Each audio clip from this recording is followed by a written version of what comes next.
medication that's $3,000 when I buy it for 3 months. Right.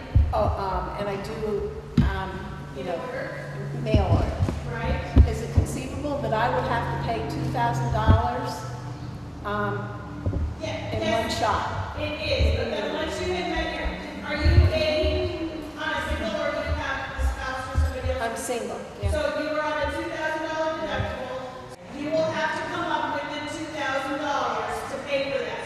What we haven't told you yet, and I was going to have Jay do this, but I'll take him steal his thunder, is this particular plan costs less. The premiums themselves cost less. So you're responsible for 50% of the premiums. When you look at the savings between the current plan at next year, if you moved it forward to rates for next year and looked at 50% of that compared to this plan at 50%, the savings for a single plan is about, it's a little over $1,100. So a little over $1,000 of what you have to put forward for your medication is going to come from that savings. So there is, I mean, it doesn't fully save that, but and then once you've done that, you're never going to have to pay a copay for your medication again. So if you had prescriptions all year long, those are all where you're going to see the savings because you're going to meet your deductible like that. One of the things you may want to keep in mind is we switched July 1st. So you may want to stave off by getting your last 3-month prescription in by June 30th, okay? When you mail away prescriptions, do you use your health savings account for that? Jay's going to talk more about that. I don't want to steal his thunder on that because some of you will qualify for health savings accounts and some of you will not based on your age, based on whether or not you are in Medicare, and there's some other components. But because you will all be enrolled in a high deductible health plan, that piece will have been met. Okay? So, and you can put money, the district will not be putting money into a health savings account for you, but these savings that you would receive from not having to pay the higher rates, that's a place where you could kind of look and say, I've got that money to put into it, and you can open a health savings account on your own. It just would not be through the district. But there's some age requirements on that. So, Jay will talk more about that. So if you're going HSA, I'm confused, we'll hold off on those questions. Are you ready? We have one question before we get into HSA.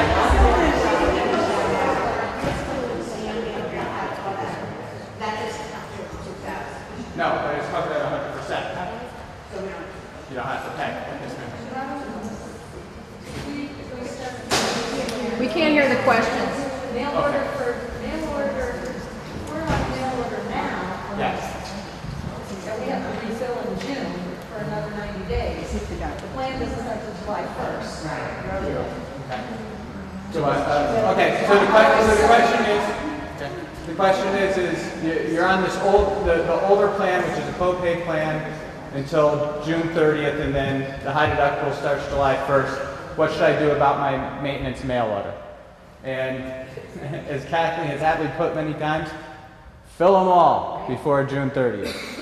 Fill them all before June 30th. And then when it comes up, hopefully not till August or September, that's when you actually have to come through with paying the full amount until you hit your deductible. Does that answer your question? Okay, yes ma'am. If you start out of a family plan and your husband turns 65, you can then go to a single family? Yes, you need to let HR know if you can move to a single if you wish. He does not have to come off the plan if he does not want to. He can remain on the plan even though he has to go under.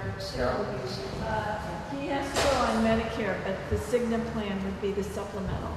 And then when you go on Medicare, you'd both go on Sterling and Sterling. Okay. Hi, my husband is 62, but he was required to go on Medicare because he had renal failure. He had a kidney transplant 5 months ago. Now, we were told Medicare would be his major and CIGNA would be his backup. But then, all of a sudden, we heard that CIGNA argued with Medicare. They wanted to be the main, so therefore, as a family, we're paying this big CIGNA premium, and then we're still paying for Medicare. Now, I'm wondering, since the last question was when you go on Medicare, then, CIGNA becomes your secondary. Am I in a very unusual situation? It seems like, and I'd like to talk to you afterwards, because it doesn't Okay. quite sound Okay. like that's what it should be going on. There's a question. How does the employee turn 65 prior to their husband? What happens? Do they go on to your, did he stay on my insurance while I'm no longer on it? Do they go, does he move to a single plan? Yes. We move to a single plan. Single plan, he can stay. Your, So it's a $2,000. Yeah. your spouse would stay on the single plan, and you would move over to the Sterling plan for the state. Yes. Any other? Okay, so let's move on to the HSA opportunity. First, to answer the question over here, it's kind of like, well, why the high deductible health plan? Is there a benefit for me? What's going on? As a single in premium that you pay on an annual basis, you'll save $1,130 over the old plan. Okay? And as a family, you're going to save $2,768 in premium over the past plan. Okay? $1,130 as a single. $2,768.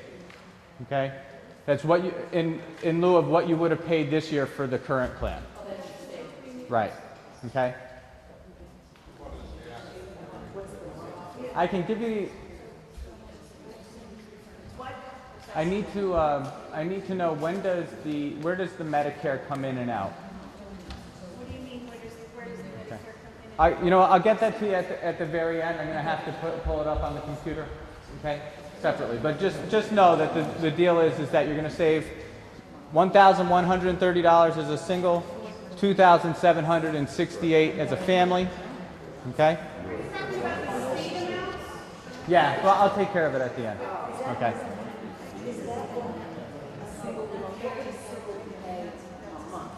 That's what I'm saying. I'll have to get those numbers to you at the end because I didn't do the TRB contribution yet. Okay. So if I gave them, right. Right. So I have all the premiums for you. I didn't put it in the TRB. I understand that.